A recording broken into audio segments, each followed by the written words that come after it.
It is the KJ Today show, a special interview with Retta. If you watched the season premiere of KJ Today, you got some of the highlights. This is the full, unedited conversation with Retta from Parks and Rec, Good Girls, and so much more. Starting off with her amazing story of how she was on track to be a doctor when all of a sudden she had a change of heart and Hollywood called. Retta, talk to us about how that happened. I was always a performer. I did plays in high school and college. So I always had it in me that I wanted to perform, but it was never at the front of my mind because all through high school, in my head, I was going to be a doctor. All through college, I was going to medical school.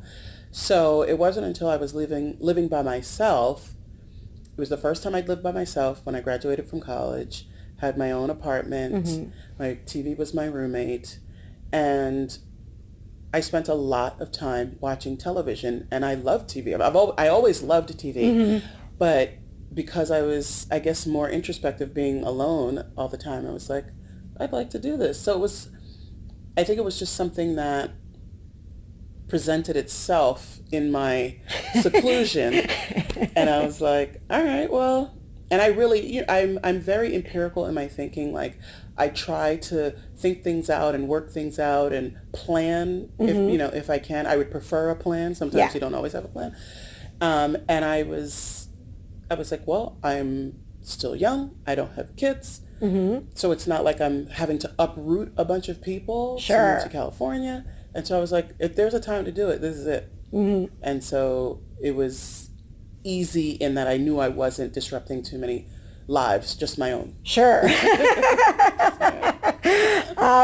Who was the first person in your life, first person that really matters to you that you went, hey, I don't think I'm going to be a doctor. I think I'm going to go to L.A. and see what happens. I mean, I called my parents. I talked to my mom first. And my mom was like, are you sure? She's like, if you're going to do it, don't half-ass it. You're carrying around your father's name. She's like, don't let your dad down. She's like, basically, don't embarrass your father. It wasn't even her. She's like, don't embarrass your father. And then my father was like, just get health insurance. He was like, he literally said, if something happens, we can't take care of you. So get health insurance. I mean, as kind as you could say it, but that's what he said. Right. I think what you said about, being alone with your TV, there is something very powerful to being alone with your thoughts, right? Yeah. Like, so many times we talk about, I think especially in our culture, because when we get to know someone, we're like, what do you do? I really loved when I was in Europe the experience of many people over there would say, what do you enjoy doing as they get to know you? And isn't that cool? Like, wouldn't it be better if we asked that? What do you enjoy doing? Not what's your job, but when we're growing up, there's the programming of what are you going to be when you grow up? What are you going to be? I don't know. So I basically got to change what I was going to do to what I would enjoy doing. I love it. Yeah. And what would you say to someone? Because obviously it wasn't easy. So what would you say to someone who's sitting there right now going, I put all these hours into being a doctor. I put all these hours into being a lawyer. How do I just do it? How do I do that? How do I go out? You know what? I'm going to go be on stage, or I'm going to, be a dog groomer. Like, how do they do that? Well, like I said, I'm a planner, or at least that I like to plan. My hopes is to put a plan together before I start something. So my thing is plan it, figure out how you're supposed to do it, find out how other people have done it. For me, my thing was I knew I wanted to be a sitcom star.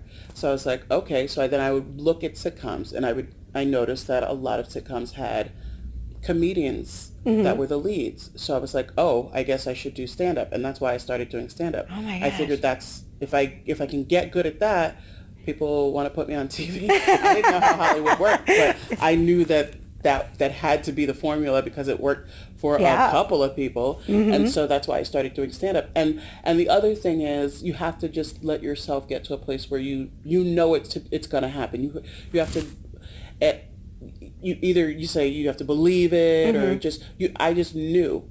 Once I said that's what I wanted to do, I had to know in my heart that it was going to happen and not worry about whether it was happening. My anxiety came with, well, how long will it take? Sure. I knew it would happen. I just didn't know when. And so that's when you get that's when I would get anxious, like, oh, is this going to be the thing? Is this, will this work? But I just knew it was going to happen. You have to, one, believe it, have to know in your heart of hearts that it's going to happen. So, which means you have to know in your heart of hearts that you want it to happen. You have to really know you want it. And then two, put that plan together. Always work towards it. Always do something for it to get you to that place. I love it. You're brilliant. You're funny and you're brilliant. And I know that you didn't just want to be on TV. You love TV, right? So what are you watching right now that you love? Right now, you know what? I'm now going back and watching all of Superstore because I have two good friends on the show and I had missed it when it started because we were working. Yep. So now I'm getting to watch that. I'm watching The Resident on demand. I just caught up. Sort of caught up. When my husband hears this, he's going to be like, I told you so. So he is watching The Resident because we watched Gilmore Girls. And yes. Okay. Did you watch Gilmore Girls? Yes, okay. I just rewatched it. Did you? Yes. So I am Team Jess. Are you? This is good. I watched This Is Us too. Okay. Right. So I'm Team Jess. I watch This Is Us. He's Team Logan. He watches The Resident. So are you Team Jess or Team Logan? Or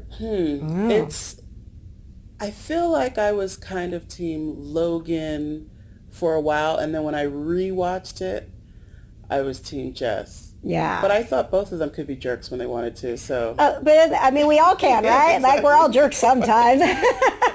I thought Rory was a better version of herself with Jess. I thought Logan made her reckless. Oh, yeah. Right? Yeah, but you have to have this. We all need a Jess. We all need a Logan. We do. So The Resident is good. I should listen to my husband. It's good. Yeah, it's good. I also watch Manifest, and that's good. I can never remember what I'm watching because I try to watch. I don't have a lot of time, so now I can't really. But when I have downtime, I will I'm now trying to catch up on House of Cards too. Oh yeah. I stopped for a while, but I want to get to this season because I love Claire. Yes. Yeah. I'm the same way. I'm like halfway through the second season. My husband is watching the final season right now. Every time I come home, he's got it on, and I'm like, stop it. Yeah. Exactly. I can't watch that right now. Don't do it. Exactly. So was there anything when you transitioned and you got to, here I am, I'm on a sitcom. I made it. Was there anything about the TV world that from being a TV fan to then being on TV, was there anything about the magic of it that ruined it for you, or did it make it better for you? Yeah, the one thing was that I was thrown by was the sheer number of times you would shoot one scene. Like, you do it over and over and over again. Like, I wasn't aware of coverage.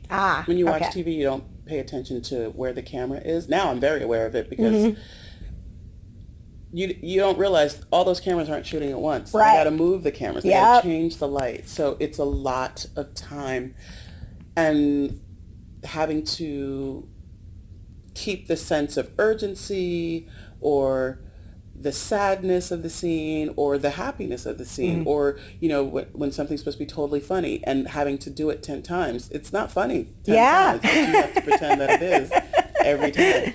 So that was surprising at how much. And the thing is, I did Parks.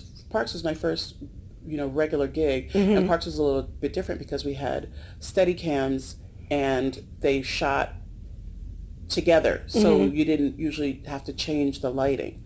So Parks was actually easier to shoot than Girlfriend's Guide or Good Girls. Like, they take much longer to do. And you've had some really fun cast to work with. I know that you have. I've heard about your drinking times with your girls on Good Girls. Chris, oh, right. Oh my God, Christina Hendricks. I have been such a fan of. I'm a nerd, so I watched Firefly and her. Oh, see, she was just talking about that. It's so funny. I didn't realize that was her because I watched Firefly. Oh my gosh! And she was showing me this cartoon of her that they were doing. They're doing these like they're doing anime drawings yes, or something like that. And she was showing it to me. She's like, I don't think it looks like me. And I was like, what's that from? She's like, Firefly. I was like, you were in Firefly? No idea.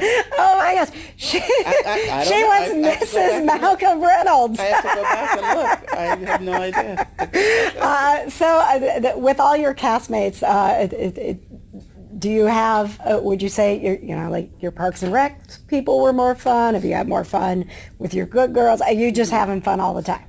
Oh, we certainly try to have fun all the time. But I mean, I still, our parks crew still talks, like we have a group text, and so we're always like making fun of each other and stuff like that. We're trying to plan another dinner. We had dinner probably like 6 or 7 months ago at the restaurant in a hotel, and I remember when we were walking, I know everybody was like, what is happening? Because we all were there. The only person that wasn't there was Aziz, because Aziz was in New York. And I know they were like, oh my God, all the right? funny is here right now. What is happening? So we're trying to plan another dinner, but we're all working and working in different places, so it's harder to get a group. So hopefully soon, since I am working in LA, hopefully I'll be able to do dinner now because I'm not in Vancouver like I was last year. Yeah. Have you told your friends that you're in Indiana right now? Well, the girls know. The good girls know, but nobody knows that I'm very close to Pawnee. All right. Well, thank you very much for being here. Would you mind doing a one-liner for me? Just kind of intro my show. It's just say your name, and you're listening to KJ's Kinda Nerdy News. Okay. Hi, this is Retta, and you're listening to KJ's. Hi, this is Retta, and you're listening to KJ's Kinda Nerdy News. Yay! Thank you so much.